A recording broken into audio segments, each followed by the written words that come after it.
Hachette Audio presents Zom-B Goddess, written by Darren Shan, read by Emma Galvin. Then, humanity's control of the world ended one blood-soaked day when the dead came back to life and ran wild across the globe. Society collapsed in the space of a few short, shocking hours, and nothing would ever be the same again. Becky Smith was one of the casualties. Even though her heart was ripped from her chest, she's been infected by one of the undead, so became a brain-munching zombie.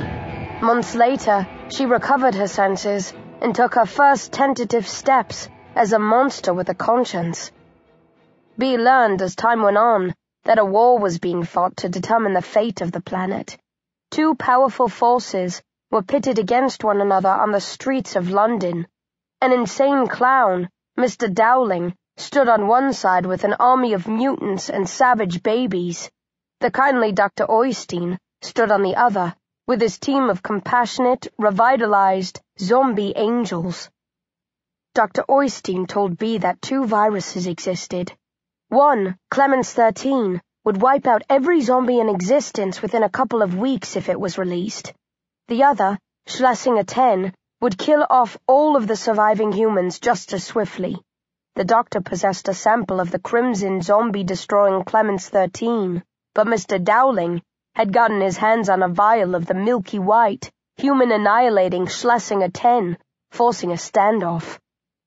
Having suffered more than most of her wretched kind, B eventually wound up in the clutches of the murderous clown, held captive in his underground lair.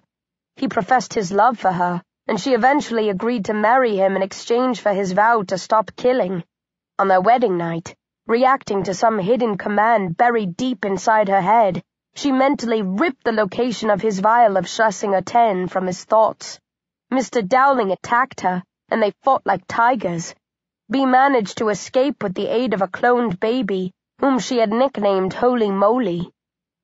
Storing the vial in the cavity of her stomach, which had been carved open and largely emptied of intestines and internal organs, B headed for the surface, desperate to pass it on to Dr. Oystein, so that he could deploy his mixture of Clemens 13 without fear of retaliation. While waiting for the doctor in an old brewery, B found evidence that she had been played for a sap.